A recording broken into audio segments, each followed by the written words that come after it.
Que se passe-t-il lorsqu'un pays coupe du jour au lendemain 4 milliards de dollars de machines, de semences et d'engrais venus d'Occident? Le Burkina Faso vient de frapper un grand coup. Décret officiel, suspension immédiate de toutes les licences d'importation de matériel agricole étranger. En une nuit, 4 milliards de dollars de commerce stoppés net, de Paris à Rotterdam, la stupeur s'empare des négociants, les téléphones chauffent, les visages se ferment. À Ouagadougou pourtant, c'est le calme, presque un silence de défi. Dans les ports européens, des cargos immobiles attendent des ordres qui ne viendront plus. Des usines occidentales stoppent leurs chaînes, incapables d'envoyer le moindre moteur ou semoir vers l'Afrique de l'Ouest. Mais sur la terre burkinabé, la réaction est immédiate. Dans les ateliers, on rallume les forges, on aiguise les outils, on improvise. Ingénieurs, artisans, coopératives villageoises, tous se mobilisent. L'effervescence gronde. Cette décision radicale brise une dépendance vieille de 50 ans, celle forgée par les prêts, les crédits, la promesse que la modernité agricole ne pouvait venir que d'ailleurs. En quelques heures, tout s'arrête. Le pari est abyssal. Perdre ou reconquérir une souveraineté, risquer la faim ou inventer un modèle africain inédit. À l'ouest, les experts hurlent à l'effondrement, au suicide économique. Au Burkina Faso, on parle de fierté retrouvée, de discipline, de courage. Deux récits, deux mondes. Assiste-t-on à l'éclosion d'une voie nouvelle ou à la préparation d'un désastre? Pour saisir l'ampleur de cette rupture, il faut remonter un demi-siècle en arrière, comprendre les rouages invisibles qui ont mené ici, et surtout raconter comment ce choix radical bouleverse déjà la vie de millions de Burkinabés. Pour comprendre ce basculement, il faut revenir en arrière et explorer comment s'est installée cette dépendance. Qui a vraiment tenu les rênes de l'agriculture burkinabé depuis l'indépendance? Pendant près de 50 ans, chaque récolte au Burkina Faso portait l'empreinte d'un crédit ou d'un prêt du Fonds monétaire international. Tracteurs, semences, engrais, tout venait d'ailleurs. À chaque saison, il fallait d'abord rembourser la dette avant de goûter aux fruits du labeur. L'Occident fournissait les machines, contrôlait les semences et dictait, à coup de subventions, ce qui devait être planté ou acheté. Les taux d'intérêt étaient donc décidés loin des champs, les chaînes de dépendance serrées par des contrats de 30 ans et des livraisons de pièces détachées qui arrivaient toujours en retard. Ce système semblait inamovible. Il apportait une stabilité relative, quelques récoltes, juste assez pour nourrir la population, et l'illusion d'un progrès partagé. Mais à quel prix? Les agriculteurs burkinabés ne choisissaient ni leurs outils, ni leurs méthodes, ni même le moment de réparer un simple tracteur. Chaque panne attendait la livraison d'une pièce étrangère. Chaque campagne dépendait d'un nouveau prêt. La même course à la dette recommençait, saison après saison. Prenons Salif, jeune ingénieur dans un atelier poussiéreux de Ouagadougou. Pendant des années, il a attendu, parfois pendant 6 mois, une pièce venue d'Europe pour réparer un vieux tracteur. Mais un matin, Salif décide de façonner lui-même une roue dentée à partir d'une barre d'acier trouvée sur place. La machine redémarre. Ce geste discret mais déterminé symbolise la première fissure dans le mur de la dépendance. Aujourd'hui, le pays ne se contente plus de couper les importations. Il réoriente ses subventions, investit dans la formation locale et multiplie les centres de compétences à Bobo-Dioulasso, Koudougou, et dans des villages où, pour la première fois, des coopératives agricoles reçoivent des fonds pour concevoir, réparer et innover. Les jeunes apprennent la soudure, la mécanique, le design industriel. L'objectif, qu'aucun paysan ne dépende plus jamais d'une pièce venue de l'étranger. Mais ce basculement est un pari colossal. L'ancien système, avec tous ses défauts, assurait une sécurité alimentaire minimale et une stabilité économique relative. Si la transition échoue, c'est la faim, la colère et la précarité qui menacent. La souveraineté s'achète ici au prix du risque. En brisant ces chaînes, le Burkina Faso s'expose à des dangers inédits. Jusqu'où les Burkinabés sont-ils prêts à aller pour reconquérir leur dignité?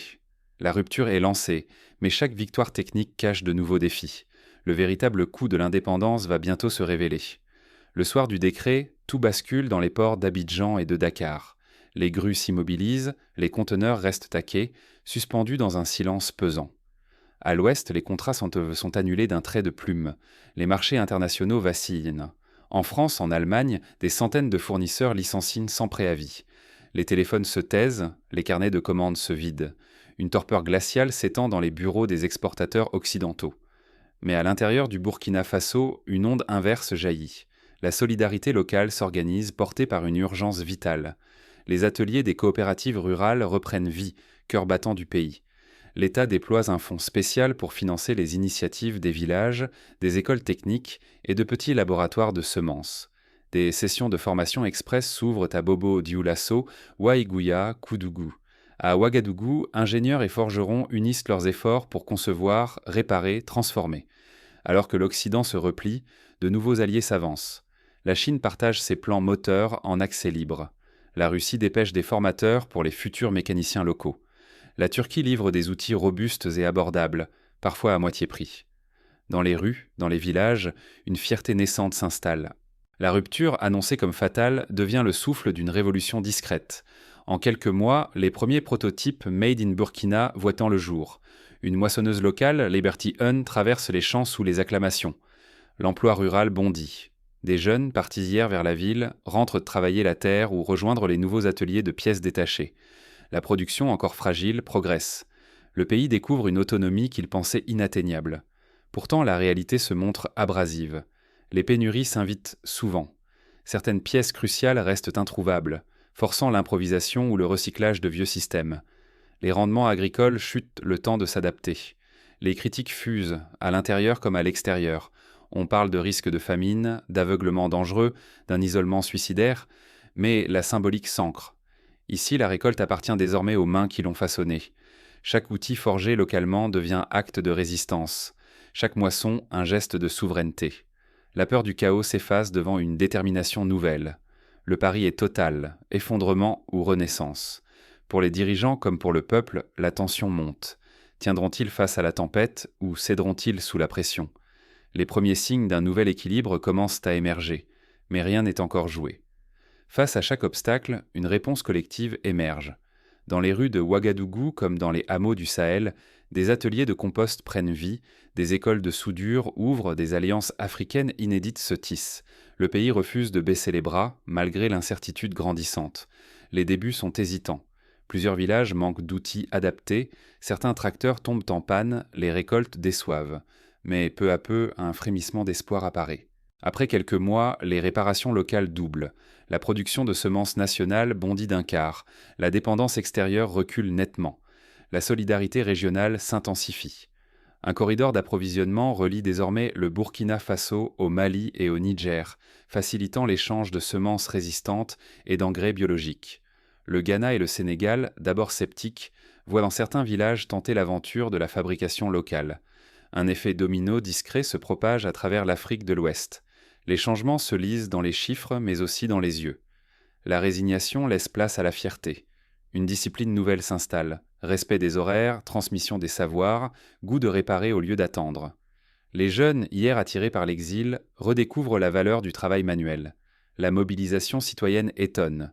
Dons massifs de pièces détachées, jardins collectifs et même la création d'une fête du sol où villes et campagnes célèbrent la terre nourricière.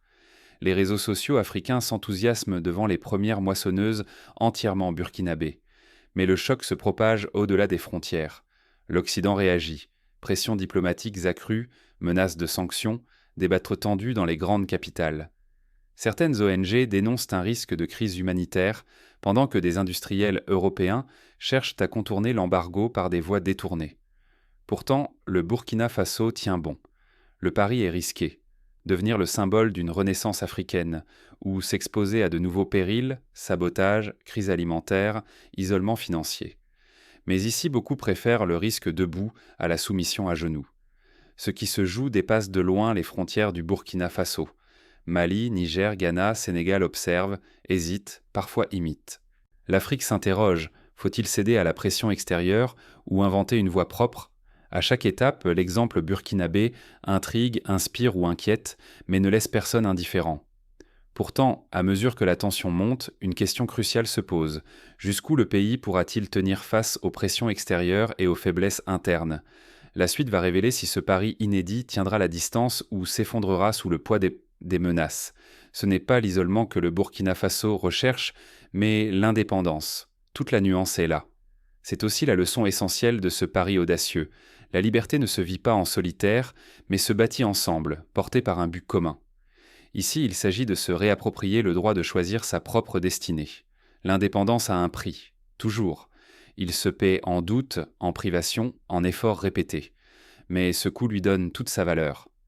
Au Burkina Faso, des milliers d'hommes et de femmes l'acceptent, lucides. La sécurité de la dépendance n'est qu'un mirage. Seule l'autonomie, même vacillante, rend la dignité. Ils cherchent non la facilité, mais l'estime de soi retrouvée. Sur ce chemin, les obstacles abondent. Manque de machines, panne, formation à inventer, découragement quotidien. Pourtant, la résilience n'est pas innée, elle s'apprend. Chaque difficulté surmontée, dans les ateliers ou les champs, tisse un tissu social inédit, fait de solidarité concrète et de confiance retrouvée. L'effort collectif devient moteur de l'émancipation. Changer de modèle, c'est sortir des sentiers battus. Cela exige des sacrifices, de la patience et surtout une inventivité constante. Remplacer les machines importées par des prototypes locaux, il faut accepter d'essayer, de réparer, d'apprendre. Chaque outil assemblé porte en lui l'expérience, la fierté et l'ingéniosité nationale. Rien n'est parfait, mais tout progresse. La dignité naît ici du travail.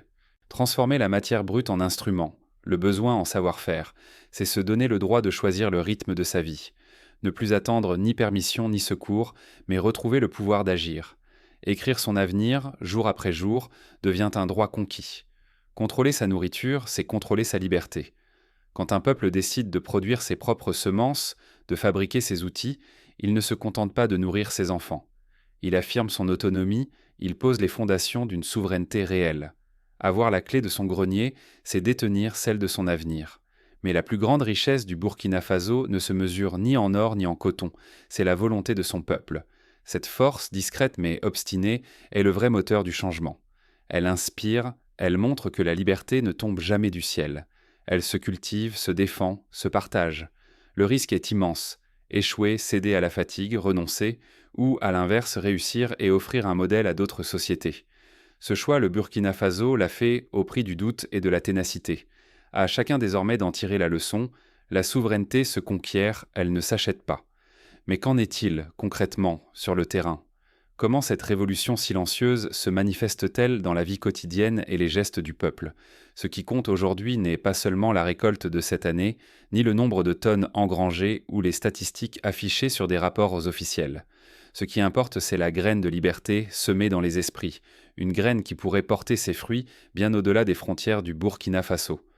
La vraie victoire se lit dans le courage d'un peuple à bousculer l'ordre établi, à choisir l'inconnu plutôt que la résignation. Alors, a-t-on gagné ou perdu ? Tout dépend de l'angle sous lequel on observe cette rupture. Il y a d'un côté le pari insensé d'un pays prêt à sacrifier ses certitudes, l'argent facile, le confort des solutions importées, la sécurité des récoltes abondantes promises par l'Occident. De l'autre, la lente renaissance d'une souveraineté construite à la main, dans la poussière des ateliers et la chaleur des champs. Certains crient à la folie, d'autres à l'héroïsme désespéré. Mais détourner le regard, refuser de voir la portée de ce choix radical, c'est risquer de passer à côté de la première page d'un nouveau chapitre africain. Car derrière les gros titres et les chiffres alarmistes, il y a une révolution discrète, celle de produire pour soi, de retrouver la fierté de créer, de ne plus attendre un salut venu d'ailleurs. Le risque est immense. Oui, des milliards sont en jeu, milliards économisés, milliards peut-être engloutis dans l'expérience. Mais la vraie mise, c'est l'espoir offert à une jeunesse qui voit enfin se dessiner un possible différent, un avenir où la volonté l'emporte sur la peur et la dépendance. Le Burkina Faso n'a pas gagné, il n'a pas perdu. Il a osé, là où tant d'experts prédisaient l'échec. Dans chaque atelier où l'on bricole, dans chaque champ où l'on sème contre la sécheresse, se joue la suite de cette aventure. Rien n'est assuré. Mais chaque machine ressuscitée par le savoir local, chaque emploi redonné, chaque élève revenu sur les bancs de l'école parce que ses parents travaillent pour leur sol, tout cela construit une victoire plus profonde que n'importe quel indicateur économique. Ce choix est un appel, non seulement à la réflexion, mais aussi à la vigilance. Car détourner les yeux, se contenter de jugements rapides ou de sarcasme, c'est risquer de manquer l'étincelle d'une révolution qui avance sans bruit. Une révolution portée par la patience, la solidarité et la foi retrouvée d'un peuple en lui-même. La question n'est peut-être pas de savoir si le Burkina Faso a gagné ou perdu, mais si nous sommes prêts à regarder cette histoire en face, à en tirer la leçon, à suivre le parcours d'une graine de souveraineté capable de bouleverser tout un continent. Car ce qui commence sur la terre rouge du Sahel pourrait bien demain réécrire le destin de toute l'Afrique.